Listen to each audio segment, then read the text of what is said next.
Welcome into another episode of the Voice of Camp Nathanael. This is Lee Sharp, hanging out on the campus of Camp Nathanael here in Emelina, Kentucky. And I've got a guest in here with me, so it's not going to be just me talking today. I've got Derek Plitt. Hey, Lee, how's it going? Let's see, this is the part where you say hi. Hi, how's it going? There we go. All right, Derek, so we're recording this. It is the last week of summer camp. I'm not 100% on the podcast schedule right now, so I'm not sure when this will be going out, but I wanted to pull you in. I surprised you with this pull in now. This was actually like maybe 10 minutes ago. I was like, hey, Derek, do you want to record a podcast? And you're so willing to jump in. I'm happy to. There's probably a few people that'd be a little bit more. You've been on the podcast before. I've been on it once. It's been a while. You'll have to go back a few episodes if you want to find Derek. What episode? Was Kayla on there too? I don't think so. It was talking about like the longtime staffers. And for some reason, it was my second year, but apparently Steven thought that I was a longtime staffer. Oh, that's right. Steven was confused. Yes. We love you, Steven Bell. I've just been around for so long. It felt like I was a staffer. I was confused at that point there.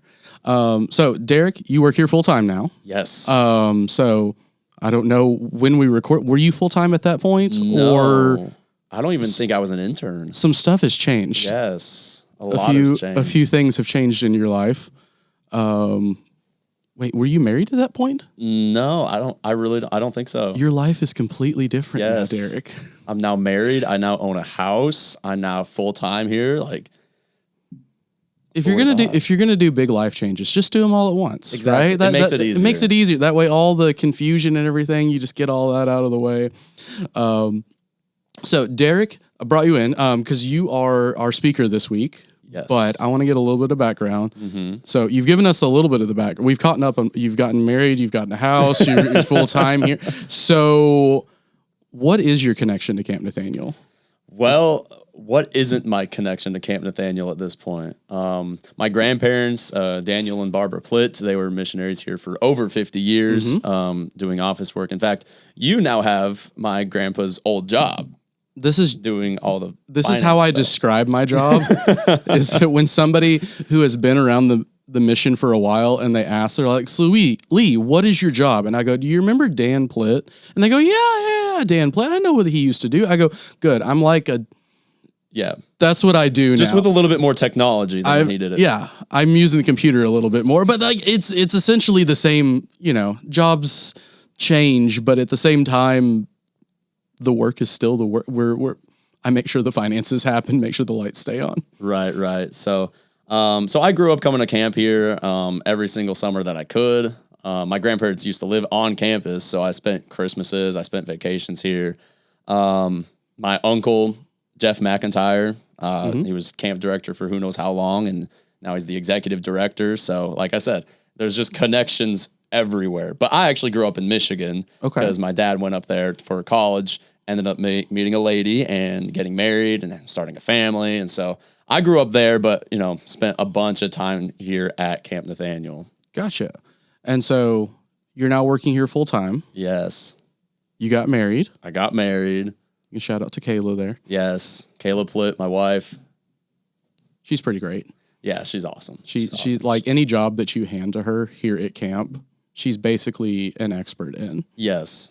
We're here to brag on Kayla right now. Like you hand her literally any job on campus and she's like, "Oh yeah, I can do that." And then it's like she's been doing it for years and years and years. She's just really good at picking up on things. She's actually worked more summers than I've ever worked, which is, kind of sad on my part, but great for her. Great for her. She knows all the ins and outs. She knows everything. So we're recording this. It is grade school week. So that means for everybody who's listening, you're like, what is grade school week? We've got a bunch of 4th and 5th graders here and from all the different surrounding counties, and they're riding horses and shooting BBs and swimming in the pool and going down water slides and singing and going to chapel sessions. So they're doing everything that you can think, all the camp stuff. And Derek, you're the one that's been talking to him this week. Yes, I am. He is the week's speaker. And so I'm going to ask you now, what y'all been talking about? So we've kind of just been going through our theme verse. So you can start with the theme there. Yes, All right. is Our theme verse. Our theme verse is Hebrews 13:14. For here we have no continuing city, but we seek the one to come.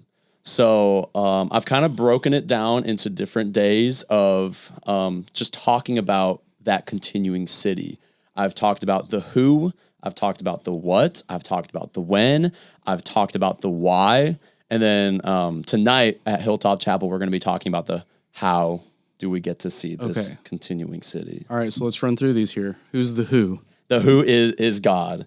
And that feels like the obvious. You know, yes. It's the Sunday school answer. Yes, I love that. But again, being the grade school speaker, I have to be humble and understand that a lot of these campers may not know. Yeah. And so we have to start at square one and ask ourselves, okay, what I need to forget everything that I already have a presupposition about and remember what it's like to be a fourth grader and not know.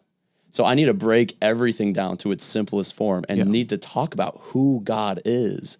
So we talked about a lot of the characteristics of God, that he's all powerful, he's all knowing, he's everywhere, he's eternal, he's the creator. And most importantly, though, that he is good. And so went in depth with all of that, and it was great. It was awesome. Do you want me to go through all the days? I was going to say, we got the who. What was the next? Next one was we got the what. So what? What is this city going to be like? So talked about all kind of the mansions and the precious gems, because that kind of like opens up the kids' eyes. They're like, oh, that's really cool. But then I kind of dig into like and guess what? All these glasses that I'm wearing, I'm not going to need these anymore. Everything there is going to be perfect. It's not like perfect in the way we think of things. That's perfect. That's how we think of it here on earth. But like it is absolutely perfect. There's no corruption. There's no evil. There's no sin. And I talked about how it's going to be our permanent residence, that we're not going there to just visit. Like when there's mansions in heavens, you don't just visit a mansion for a day or two. Like God has built those mansions for us to stay in, to live in forever. And so, and that we're going to be singing and praising God. That's what we're going to be doing for all of eternity. And we are going to have the fullness of joy while we're there.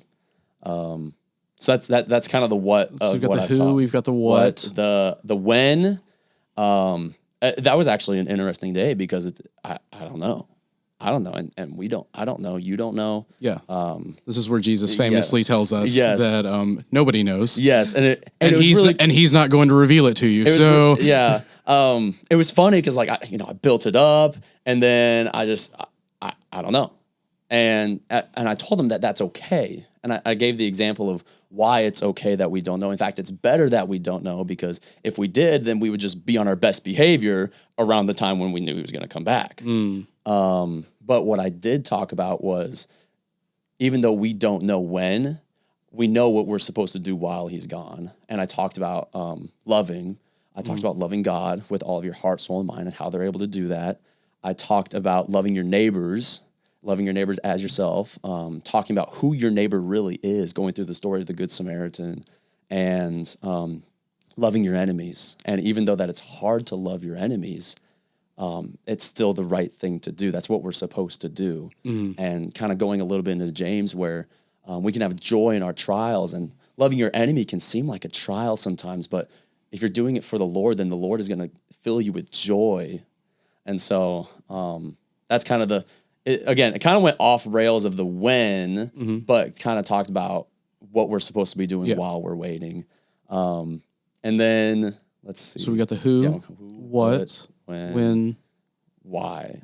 And so with the why, I kind of went into like the kind of why were we created? So to glorify God and enjoy him forever, and that we were made in God's image. So glorifying God, enjoying him forever, and the fact that we desire God. And I didn't want them to think that we should want to go to heaven because it's got those precious gems and because it's got the mansions. That we should want to go to heaven because of who God is, because of what he's done for us, which kind of leads into what I'm going to be talking about today, which is the how we get to heaven, and going through John 3:16. And it's believing in Jesus. Why do I need to believe in Jesus? Because I'm a sinner. I'm a sinner, and the wages of my sin is death. Not just a physical death, a spiritual death. We've been discussing what it means to believe in Bible class, which has been fun, because we'll discuss the idea that it's not just a head knowledge, to where it's just like, oh, well, belief in, in the modern day world, in modern day English, in America that we're speaking in, we get the idea of believe is just like, oh, well, I just have to think the right thing. And I can just act however, as long as I think the right thing. And it's like, that's not true belief there. Yeah. Belief is something that is not just something. What I think and what I believe will show in my actions. It will show in the way that I live my life, in the way that I see the world, in the way that I treat other people. And it's not that those things are, because we sometimes we'll say, oh, well, now it's starting to sound like works there, Lee, and you're just saying that you have to work your way into heaven. No. What I'm getting at there is the idea that when we believe these things about God, we believe that he tells us that he lived the life that we never could, that he lived the perfect life. He dies on the cross. He comes back to life. He is now sitting at the right hand of God, praying for his church. I believe that, and that changes who I am. Exactly. And it can't just be a head knowledge if we're just like, I believe that something is true. The example that I've been giving for the kids is I'll stick a chair out in the middle of the room, and I tell them that I believe that the chair can hold me up. And I go, you all believe me, right? And they're like, well, yeah. And I go, but what happens if I don't sit down in the chair? But I just tell you that I really adamantly, no, I just I really do believe it. I'm just going to say it out loud, and I can think it as much as I want. But at some point, if you want me to prove that I actually believe it, I need to sit in the chair. And when I plop down in the chair there, I go, this is me acting out what I believe. You know that I believe it because I'm willing to sit down in the chair. And so getting kids to kind of connect the dots there of going, oh, it's more than just thinking the right things, that there are actions that go along with it. And it's not that the actions will prove what I am actually believing, what I have faith in. Right. Like if I truly believe that God sent his son to die on a cross for me, knowing that I was going to sin against him, knowing that I was going to sin against the perfect God. If I truly believe that, am I just going to sit down and be like, yeah, I believe that happened, but I don't want to change how I'm living? Like, is that really me believing and understanding the full weight of what he's done for us? Yeah. And so I kind of went into that a little bit last night, talking about desiring God and what that is like, because a desire for God isn't like, it's not like a hunger for food. You eat food and then you're not hungry anymore. But when you desire God and you get more God, you keep desiring God. It's like a snowball that just keeps building and building and building up, eventually creates an avalanche of desiring God. And it's like, gives me chills just thinking about it. But yeah, it's definitely, I love grade schoolers. They ask so many good questions. I love talking to them about these things because their mind keeps going further and they want more and more and more. They're not afraid to ask the questions that maybe as a grown adult you think, oh, I can't ask that because I'm an adult. I should know things. Right. And the grade schoolers, they're so blunt. I know. They put you on the spot, and it feels like the worst times. It's the best time for them. It's wildly inconvenient. Yeah, I'm like, hey, I got 5 different things going on, but I need to sit here and answer this question because this is awesome that you're asking this and that you trust us enough to ask that. But yeah, that's pretty much the who, what, where. I didn't really talk about the where, but the who, what, when, why, and how. Yeah. All centered around the theme verse of Hebrews 13:14. There we go. Have you had any good questions this week? Oh man. I can tell you one I had this morning. Yes. While you're thinking about it. Okay. I had a couple of campers and they were asking, I'll be blunt. They were asking about the will of God. And they were like, how do you know that it's not just like the random thoughts in your head versus God telling you something? You know what I mean? Like, how do I know it's God telling me something as opposed to just like a random thought that I'm having? And I was like, that's actually I wish more people would ask that question. because it's like, so we had a fun, like we took, a couple of minutes just to talk about it, but it was a lot of fun talking with them and going like, okay, so first off, does that thought honor God? Does it bring him glory? As in, does it promote, or does it, or is it just me deciding what I think is good in my life and I don't bother consulting? Like I can do that. And I was like, so when you're doing that, you're going to need to be thinking like, okay, well, then what does God say about this? Mm-hmm. And I go, okay, well, then that means that you're kind of having to think like God. And I'm not saying that think you're God, but you need to think like, as in you are getting the mind of Jesus. This is the transforming of our minds, capturing every thought there. And it's just like, okay, well, what does that look like? And it's like, well, I pause for a second and I go, okay, do you have a best friend? And of course it was one of the, of course I have a best friend. And I go, okay, do you sometimes know what your best friend is thinking? And they're like, yeah, I know what my best, sometimes I'll finish, like I know what they're going to say. I know their sentences. And I go, how do you know that? And they pause for a moment and they go, well, because I talk with them and I spend time with them and I have I was like, you all have a relationship with, it's a friendship. You're spending time with them, you're talking with them. And I go, God has given us a way to have a relationship with him. He's given us a book, 66 books, all bound into one big volume here that we call the Bible. And the more time that we spend in it, it's like it's not just like, we are spending time with God. And the more time you spend with your friend, the more time you spend with God, the more your mind starts to become more like his. And you start to think like, ooh, I know what God would do in this scenario. And like you could see the light bulbs clicking and they were like, wait, that makes so much sense. And I go, yeah, so it's a time, part of it's a time thing. You got to spend some time with God. But the more time that you spend with him, how do I determine his will? Well, you spend enough time with your best friend, you know what your best friend is thinking. Same concept goes for God. The more time that I'm going to spend with God, the more I'm going to understand and know what he wants in my life. And I don't have to, I can go back to scripture and I can confirm, but that relationship's going to get stronger as time progresses there. So it was a fun conversation. We talked for 2 or 3 minutes there, but again, it was like as we were walking somewhere. Yeah. So it's always the random thought of go, hey, wait, what about? Yeah. One of them asked me about the authenticity of the Bible. And I was almost like in my head, I'm like, that's really strange because we usually wait until like 11th or 12th grade to talk about the apologetics. Mm-hmm. And, but here we have a 4th grader right now asking me this question. How do I know the Bible is true? Yeah. And I was just like, yeah, they didn't say, what's the authenticity of the Bible, but they said like, because we were reading through Genesis and they're like, is this true? Like, how do I know that this is true? And so that kind of opened up a whole conversation. And I was like, all right, you're going to need to sit down. I'm going to need to sit down because we got a lot to go through. Sometimes complicated questions require longer answers. And we never want to just give a camper a short answer when they deserve a longer one. Yes, absolutely. I'm sure I could have answered it in just a couple sentences, but I wanted them to really understand how deep it really went. Mm-hmm. That it's not just a simple, well, we just know because we know. It's like, well, we have all of this historical evidence. We have this and that and this and that. And so it was just, again, they're asking such profound questions and they're 4th graders.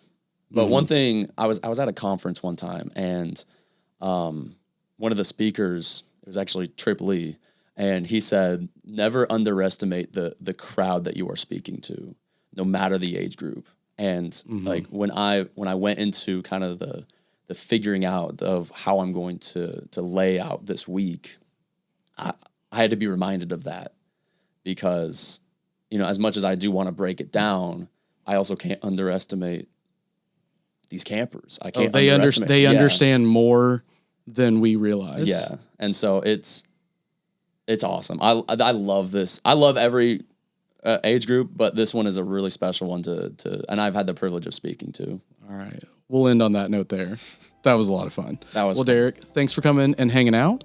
We'll have another episode of The Voice of Camp Nathanael probably here in a couple of weeks. Based on the game plan there, trying to get all these episodes out. Thank you all so much for hanging out with us and listening. We've got a lot of events that are probably coming up this fall here with outdoor education, and we've got some fall festival stuff, and we'll have some overnights. And so be looking at the Facebook page, be looking at our Instagram for Camp Nathanael, be looking at campnathanael.org, because there's going to be a lot of info on how you can register for all of these different events. We want to be able to get as many people here because I don't know. I think it's a lot of fun hanging out here at camp, and being able to share that with other people makes it so much better. So keep in tune with that, and we'll hang out with you again in a couple weeks. Thanks, everybody.